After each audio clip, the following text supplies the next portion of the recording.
ESO's Crown Store needs no introduction. This in-game cash shop has been critiqued and picked apart by plenty of players in the past for notions such as its aggressive monetization strategies, the questionable pricing for items that can be earned with gold in-game, and its unsavory microtransaction practices, specifically those that pertain to ESO's very own loot box, the Crown Crate. A fair amount of critical videos crafted by rather prominent creators in the ESO adjacent community have been cropping up in recent times, as the Crown Store has become a hot topic among the player base after the developers pulled the plug on the ability to gift Crown Crates several months ago.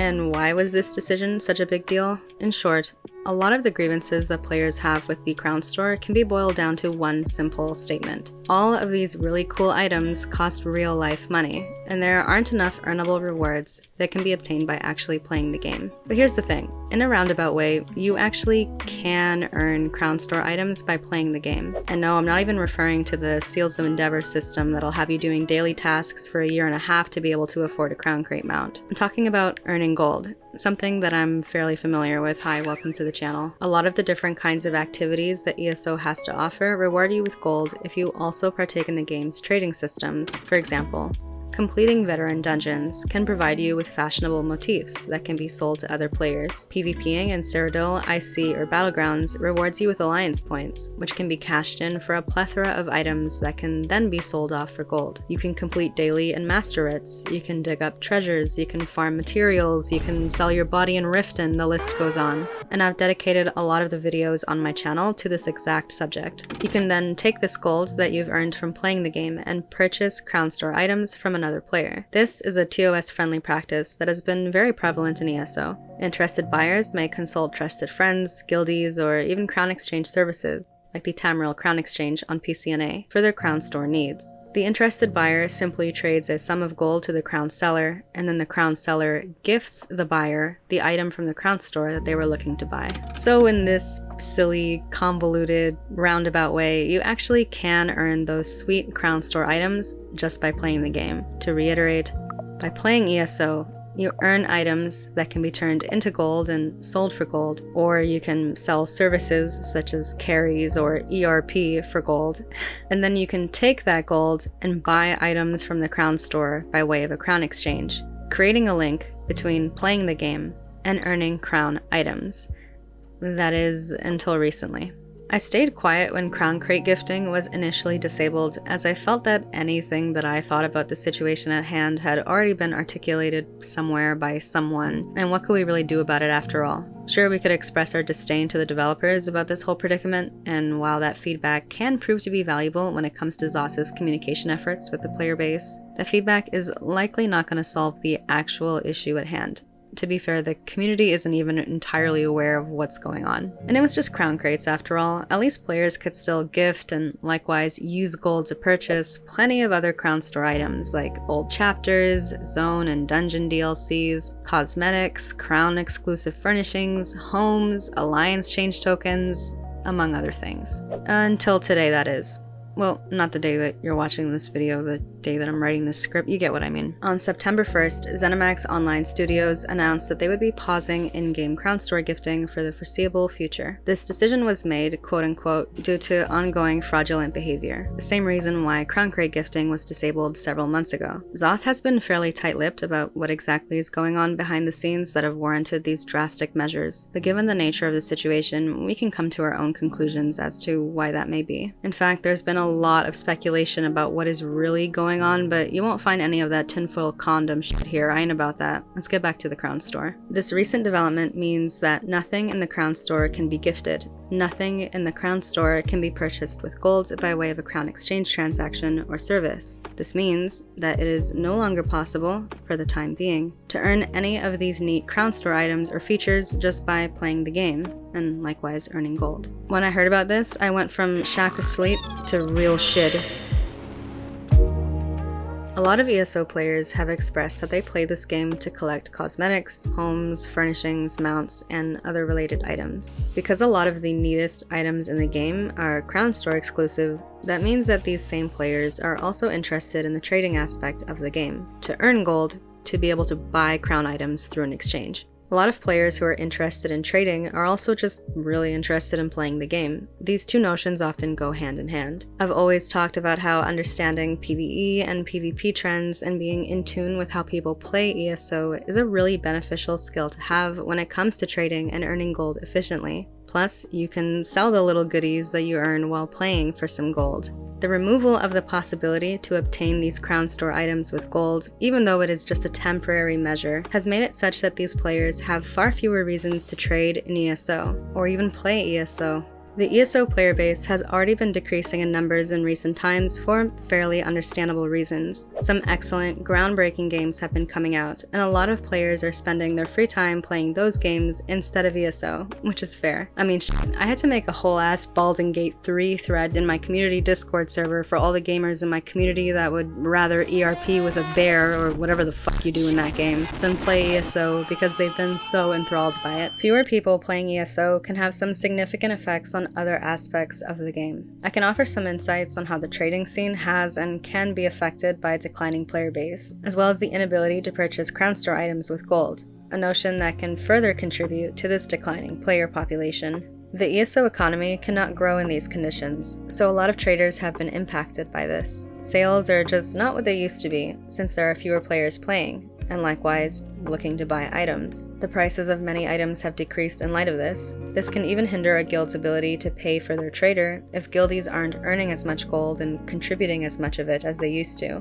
If even fewer players are going to be trading or playing ESO because of the inability to purchase crown store items with gold, then we may continue to see this pattern develop. A lot of trading guild staff also rely on selling crown store items for gold to help fund their community's traders, present company included. I actually had to cancel 2 of this week's more significant auction lots because I sent crown store items to a friend and he's unable to return them to me, and I'll be unable to send them out to whoever wins the auction lots. So that was kind of a bummer. I've also frequently offered up crown store items as raffle rewards to incentivize guildies to participate in our raffle to help us afford our trader. And I know many guild masters do the same, and now we are all unable to do so. My guild will be alright, of course, now that it's not possible to give crown store items for the foreseeable future. But it wouldn't surprise me to hear that some other guilds may struggle more from this change, especially those that do not already have a large stash of gold at their disposal, and instead relied on frequent crown store sales to be able to comfortably afford to bid on traders. So be sure to support your trading guilds during these tough times. Keep those guild store slots full, and offer up what you can to help your community. I created a poll on YouTube to see how my community felt about this recent development with the crown store. Now, I would take these results with a grain of salt, as "it's so Jover" is not exactly an intellectual response, and I could see people simply selecting that option for the meme, but I think there's still a lot of merit from my community's input and responses in the comments of this post. Nearly half of those who responded indicated that this change to the crown store will not affect them, which puts into perspective the scope of the situation. It can be easy to get consumed by the echo chamber of everyone's rightfully angry or upset tweets or forum posts or Discord messages. So it was interesting to see that nearly half of the people who responded to this survey won the "I don't give a fuck" war and will ultimately not be affected by this change. I've even seen some opinions from players that suggest that they like these temporary measures. Some have insinuated that being able to sell crowns for in-game gold by way of these crown exchanges is a form of real money trading, and that the ability to do so can be unhealthy for the game, as it can allow players to effectively pay real money for in-game items and services. Still, the rest of those who filled out this survey will be affected in some capacity by these changes, and sure enough, one of the more common sentiments that I read in the comments was that people felt less motivated to trade in ESO or play the game altogether. Those that were already taking a break from the game expressed that this change made them less interested in coming back. One of the comments on that post that stood out to me came from a user named Faye. They stated, "It's a pretty drastic decision that is definitely going to impact the player base. It just goes to show when your game relies so much on a buyable currency, and the lack of rewards in-game just pales in comparison. Crowns, loot crates, crown gifting, The whole Crown Store just lays bare a fundamental problem with the game's core design in terms of balance of in-game earnable rewards versus microtransactions. The absence of the ability to purchase Crown Store items for gold has shone a glaring light on the chokehold and influence that the Crown Store has on the community. It seems as if a lot of players play this game with an end goal of purchasing Crown Store items for gold. That is what motivates them to log in and play ESO. Remove that possibility, and you remove the interest that a significant amount of players have to play the game. Furthermore, a lot of players relied on the ability to buy crown items with gold to play the game. A lot of players purchase Alliance Change tokens or chapters and DLCs this way so that they can play certain aspects of the game with their friends. And not all of these players are able to purchase these same amenities with real-life money, for one reason or another. Call me naive, but I have faith that this will not be a permanent change, and you're welcome to make fun of me for it if I'm wrong. But regardless of how long it takes to fix the issues revolving around Crown Store gifting, the problem with ESO's Crown Store still stands. It has a lot of influence on the community. It's a prominent source of motivation for players to even play the game, and perhaps that shouldn't be the case. Players feel that the best rewards in the game, the coolest mounts, the sweetest homes, the drippiest costumes and styles are those that are exclusive to the Crown Store. Many have also suggested that the prices for a lot of these Crown exclusive items are unreasonable. Players are unsatisfied with the amount of seals of endeavor that are rewarded and the subsequent pace at which they can obtain Crown exclusive items with their seals. Earning gold by playing the game was an alternative means to earn these fantastic items and be less affected by all of the less favorable aspects of the Crown Store, such as the shocking prices or the gambling. But now that this option has been made temporarily unavailable, we are faced with the reality of the situation. The Crown Store has too much influence over how many people play the game. While I do hope that Crown Store gifting does get fixed, and while I am bummed out that these drastic measures have to happen while the developers sort out the issues that they're having, the point of this video is not to reinforce those points, but to highlight the greater problem with ESO's Crown Store and in-game reward systems. The situation that's happening right now at the time of creating this video would arguably be less of an ordeal if there were already suitable means to earn excellent rewards in-game. While I believe that the recent Necrom chapter took a step in the right direction by implementing an earnable mount from completing overland content, something that hasn't ever been done before, as well as a plethora of exclusive earnable items as quest rewards, it didn't seem to be enough for the player base, and the rewards ultimately paled in comparison to the kinds of content that is exclusive to the Crown Store. If ESO were to have some kind of means to directly exchange gold for crowns or Crown Store items that operated as a built-in function of the game, similar to the feature in Guild Wars 2, or if ESO offered up equally amazing amenities or cosmetics that could be earned by partaking in content in the game, then perhaps measures such as disabling Crown Store gifting for the foreseeable future wouldn't be as much of a deal breaker for some players, the way it currently is. I'm not certain that feedback about the Crown Store would prove to be beneficial to the developers, and perhaps the devs that we all know and who read and respond to our messages